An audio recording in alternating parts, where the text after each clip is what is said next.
Selamat pagi, siang, sore, ataupun malam saya ucapkan kepada servismu selaku dosen mata kuliah Pariwisata Internasional Universitas Bunda Mulia. Kami dari kelompok 11 yang beranggotakan 4 orang yaitu saya sendiri, Graciela, dengan NIM 19200018. Perkenalkan, nama saya Tasya Priskila dengan NIM 1900008. Saya Clarissa Lisudarmawan dengan NIM 19200014. Nama saya Gabriela Nasya Jasli dengan NIM 192000086. Kami akan menyampaikan isi dari pertanyaan ujian akhir semester mata kuliah Pariwisata Internasional. Dan berikut ini adalah jawaban dari kelompok kami.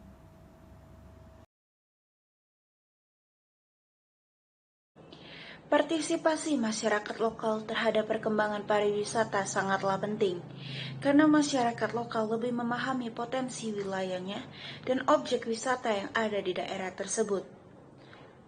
Dengan berkurangnya pelaku pariwisata, membuat pemerintah melakukan tindakan agar pelaku pariwisata ikut kembali berpartisipasi dalam perkembangan pariwisata yang ada di provinsi sejahtera selalu, negara non jauh di sonono. Tindakan-tindakan yang saya lakukan selaku gubernur ialah: yang pertama, dengan kembali mengajak masyarakat lokal yang berumur 20 hingga 40 tahun, terutama masyarakat yang memiliki pengalaman dalam sektor pariwisata, agar dapat kembali berpartisipasi dalam mengembangkan daya tarik wisata sebagai pramu wisata pada objek-objek wisata yang ada.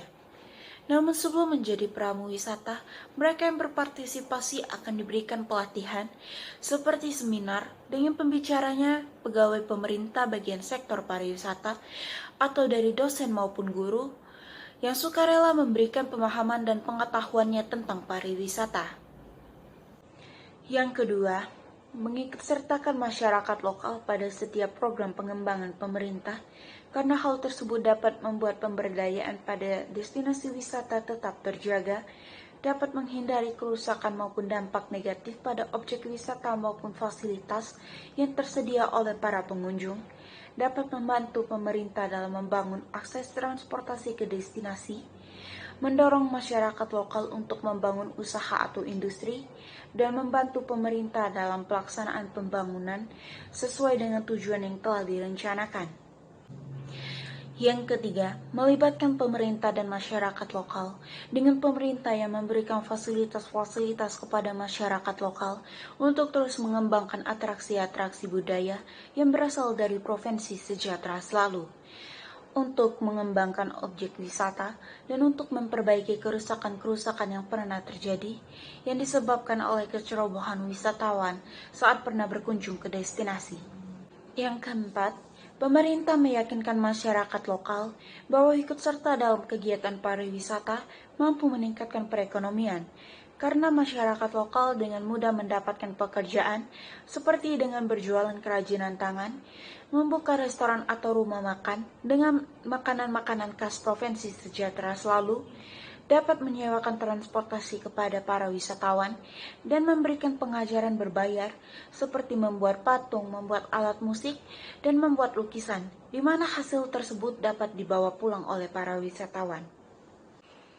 Yang kelima, mengajak masyarakat lokal untuk mau berpartisipasi pada setiap program-program perencanaan pemerintah dengan mengimplementasikan dan pengawasan, karena hal tersebut bermanfaat bagi masyarakat lokal, karena mampu meningkatkan memperluas wawasan dan pengetahuan tentang pariwisata, dapat membentuk komunikasi antar wisatawan dan masyarakat lokal agar dapat berjalan dengan baik, dan dapat membantu pemerintah dalam melakukan pengawasan. Contohnya, bila ada salah satu wisatawan yang mengalami cedera ringan seperti luka-luka, maka diusahakan masyarakat lokal yang memahami tentang kesehatan mampu memberikan pertolongan pertama kepada wisatawan tersebut. Dan yang terakhir, saya selaku Gubernur Provinsi Sejahtera selalu berharap agar masyarakat lokal mau ikut berpartisipasi dalam setiap tindakan-tindakan yang telah disampaikan yang berkaitan dengan pariwisata, Karena bila masyarakat lokal mau ikut berpartisipasi, akan mampu memberikan dampak yang cukup besar. Seperti daerah tersebut akan dikenal banyak orang, sehingga mampu meningkatkan perekonomian karena semakin meningkatnya jumlah wisatawan yang berkunjung, baik dari wisatawan domestik maupun internasional. Dan semakin meningkatnya perekonomian masyarakat lokal, karena semakin banyaknya wisatawan yang berkunjung ke destinasi untuk berwisata. Dan terus mempertahankan provinsi sejahtera selalu sebagai destinasi pulau paling favorit di negara non jauh di sonono.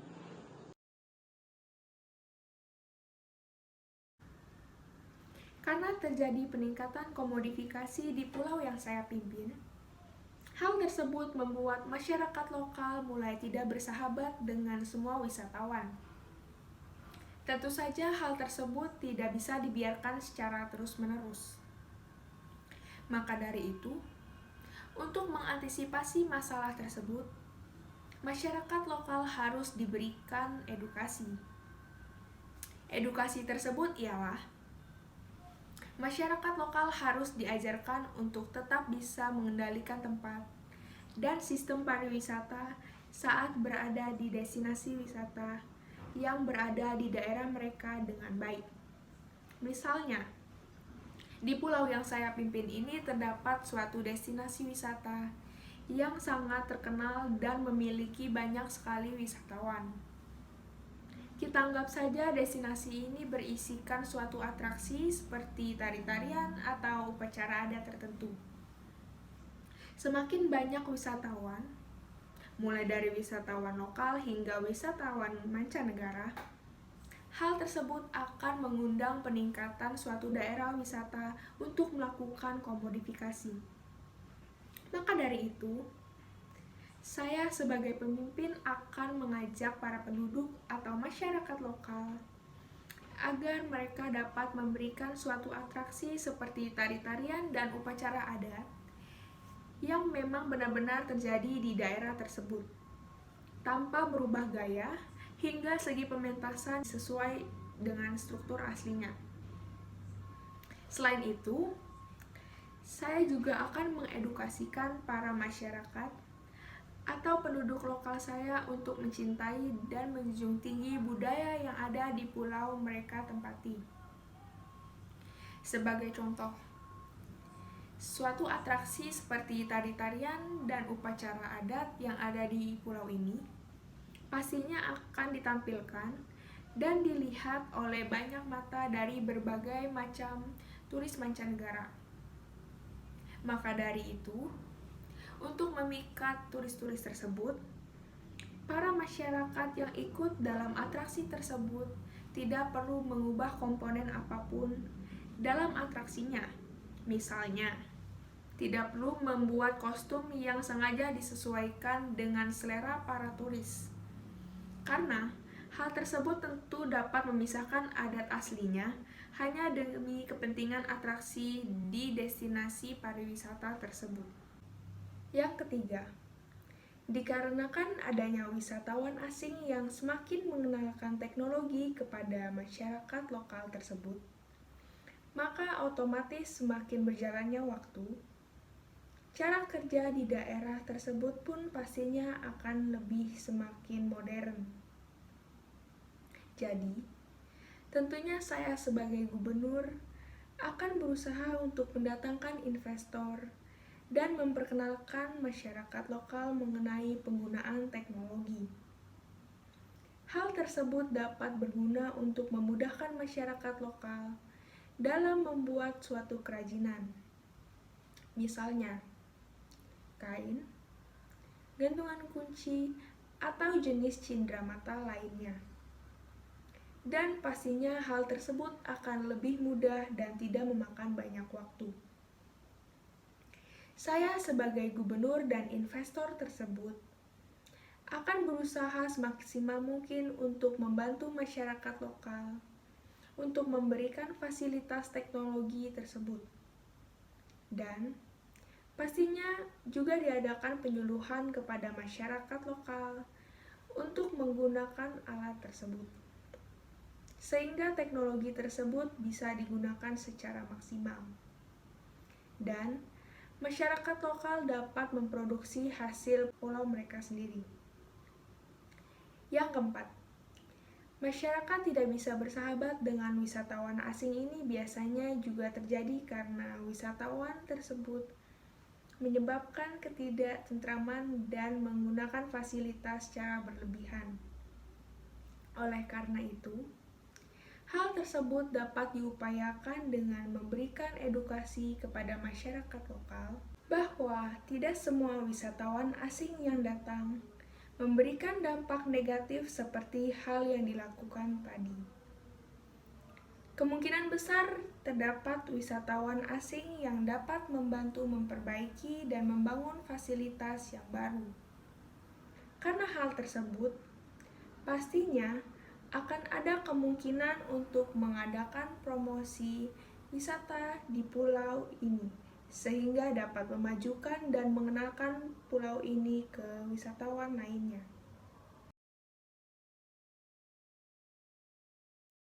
Untuk penerapan konsep Butler Sequence pada pariwisata di Provinsi Sejahtera selalu sebagai berikut. Yang pertama ada tahap exploration atau penemuan. Potensi pariwisata berada pada tahapan identifikasi dan menunjukkan destinasi yang memiliki potensi untuk dikembangkan menjadi daya tarik atau destinasi wisata karena didukung oleh keindahan alam yang masih alami. Pada sisi lainnya, telah ada kunjungan wisatawan dalam jumlah kecil dan mereka masih leluasa dapat bertemu dan berkomunikasi serta berinteraksi dengan penduduk lokal. Contohnya, pembangunan awal destinasi pariwisata di Provinsi Sejahtera selalu yang memanfaatkan keindahan alam dan sekitarnya sebagai daya tarik wisata. Yang kedua ada tahap involvement atau pelibatan. Pada tahap ini sebagai masyarakat lokal mulai menyediakan fasilitas pariwisata untuk wisatawan.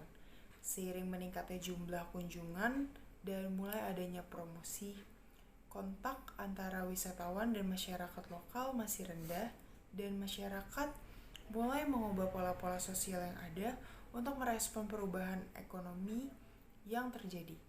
Contohnya, destinasi wisata di Provinsi Sejahtera selalu memberi fasilitas kepada wisatawan seperti resort, kendaraan, tempat bermain, dan lainnya. Yang ketiga ada tahap development atau pengembangan.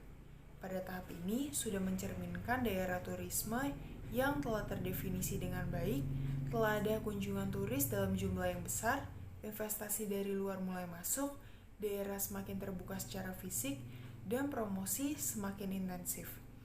Fasilitas lokal sudah tersisi dan digantikan oleh fasilitas yang berstandar internasional, dan atraksi buatan dikembangkan untuk menambahkan atraksi yang asli dan alami.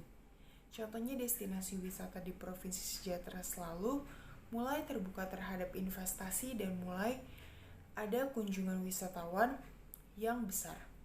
Yang keempat, ada tahap consolidation atau konsolidasi. Pada tahap ini, kunjungan wisatawan masih menunjukkan peningkatan yang cukup positif, namun telah terjadi persaingan harga di antara perusahaan sejenis pada industri pariwisata pada kawasan tersebut.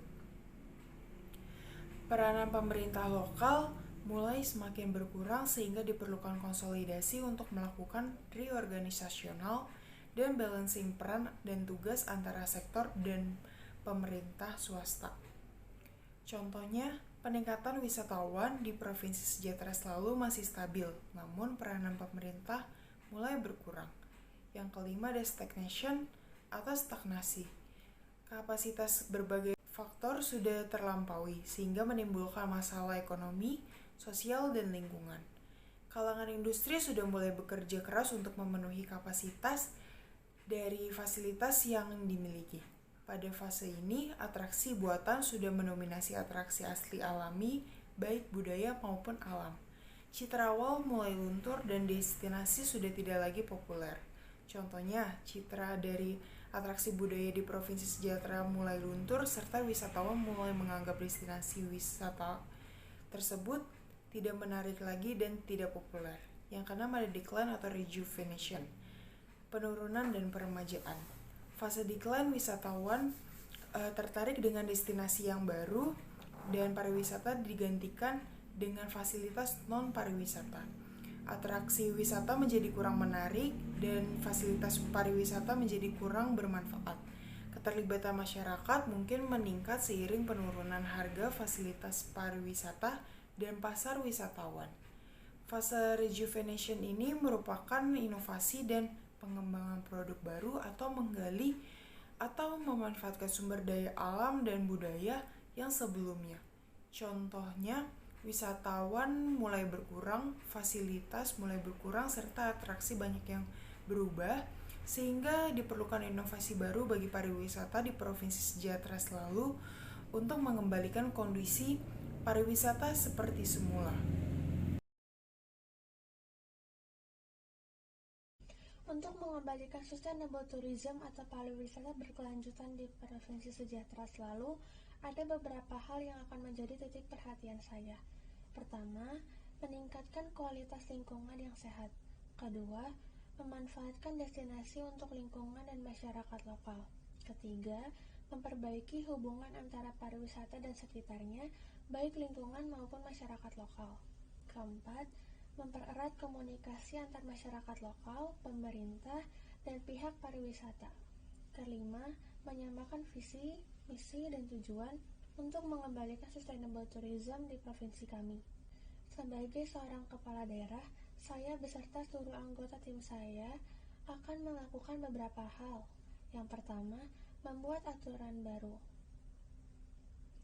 Peraturan baru ini akan ditujukan untuk beberapa pihak, yaitu destinasi wisata, mengenai hal yang dapat dan tidak dapat dilakukan dan digunakan di destinasi mereka.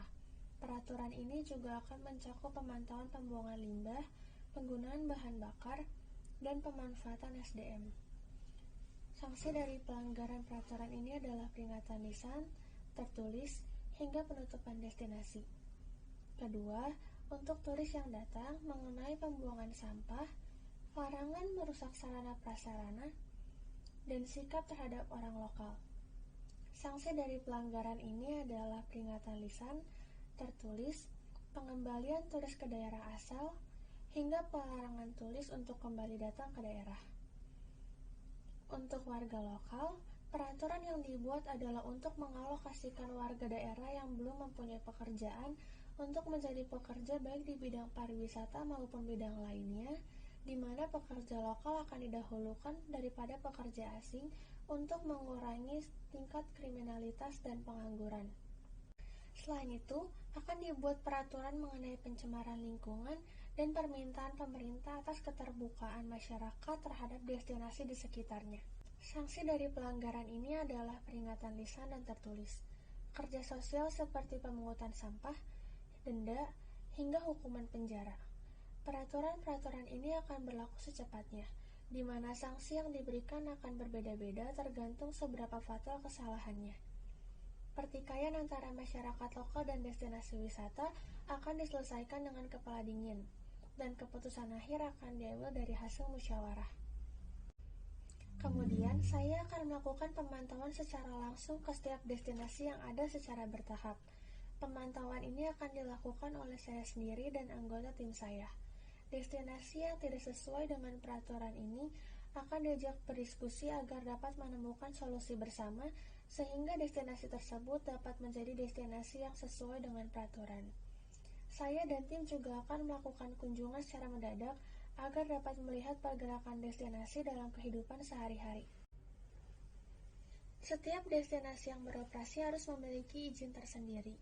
Pengeluaran izin akan dikeluarkan secepat mungkin setelah permintaan diajukan apabila destinasi tersebut memenuhi persyaratan yang ada.